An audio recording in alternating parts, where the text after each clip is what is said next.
one of the things that we discuss when we've been talking about how emotions affect our brain is that when we're in fear, we're not as creative as we could be. Yeah. We're not using the full potential of our brain. So part of emotional intelligence is being able to manage that emotion of fear and move it, and so you can actually use all of your brain to get out of this state that we're in.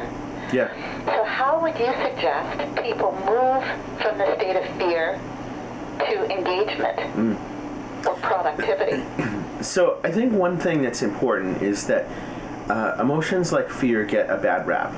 We talk a lot about how bad fear is, about how bad anger is, and I would like to reframe that and say all emotions are valuable. There's validity there, there's information there, there's insight there, there's energy there. However, when we react to those emotions, we can react in ways that are counterproductive. So we feel fear because something we care about is at risk. And what that means is that fear and care, fear and commitment, fear and love are actually part of the same thing.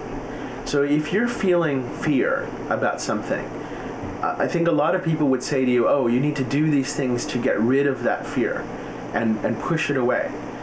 And what I would say to you is that fear is an ally. It's telling you something vital. And that your opportunity is to pay attention to that wisdom. And what I have experienced myself, and what I would suggest, is that if you're able to really tap into that feeling and pay attention to it, which is quite difficult to do because it's incredibly unpleasant to connect with and engage and sit there and feel that fear. But if you're able to do that, and if you're willing to pay attention to it, it will give you insight. And what insight will give you is it'll tell you what is it that you really care about that's at risk. What is it that's so important? In that emotion and allowing yourself to be in it actually will help move it too.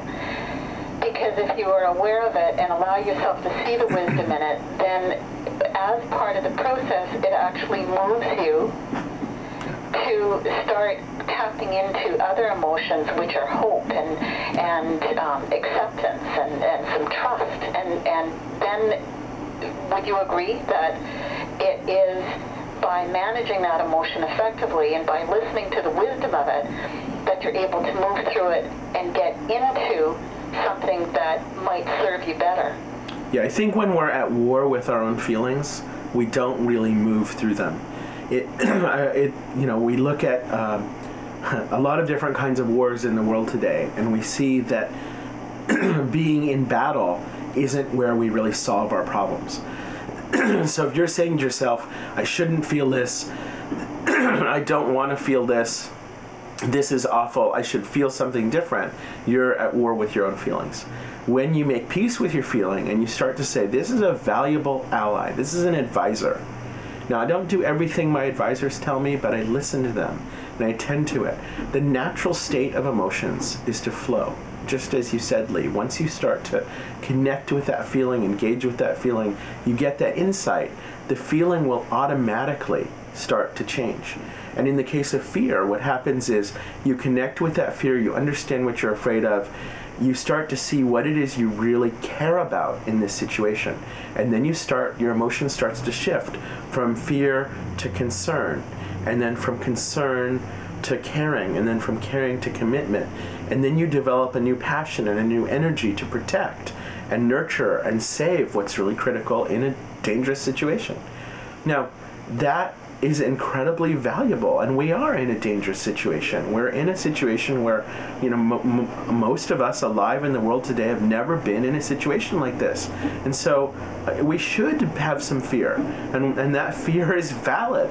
So we're going to pay attention to that fear, but we're not going to dwell in it. We're not going to stay stuck in it. We're going to attend to it. We're going to listen to it as a good advisor, and then automatically that will start to move us into concern, caring, and commitment.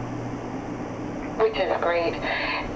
Josh, where would you like to see all of the people who are working with you in 6 Seconds and in the area of emotional intelligence? What's your vision that you are looking towards for the next year, and in the next 5 years, and in the next 10 years? Have you thought that far ahead? Well, 6 Seconds' purpose is to inspire and support change makers who are creating a positive difference everywhere in the world all the time.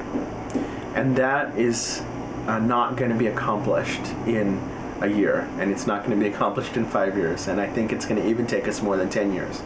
So part of the noble goal. It's not something that's going to be accomplished in our lifetime. No, but it's something that we can work towards every day, and I think that's a really critical piece of our approach. You don't get where you're trying to get in a day, but immediately you can live there, and you can start being putting that purpose into action in your daily life.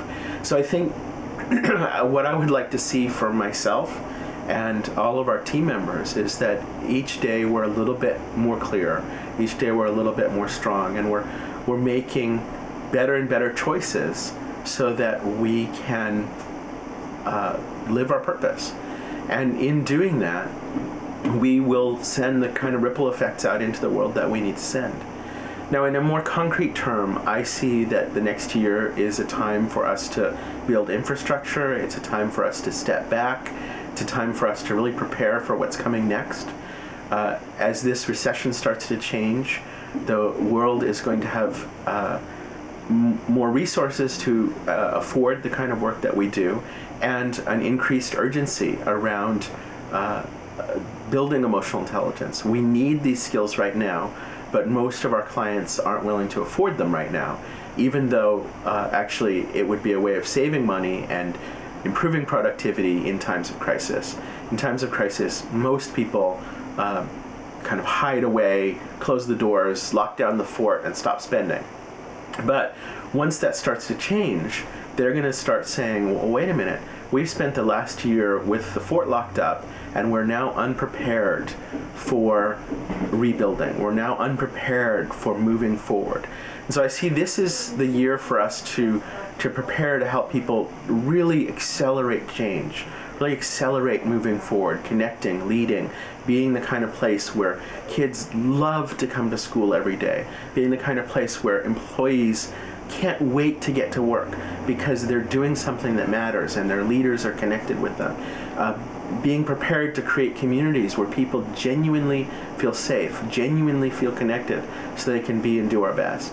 So at 6 Seconds, we're really focused this year on working on our programs for change agents, building up our change agent certification program.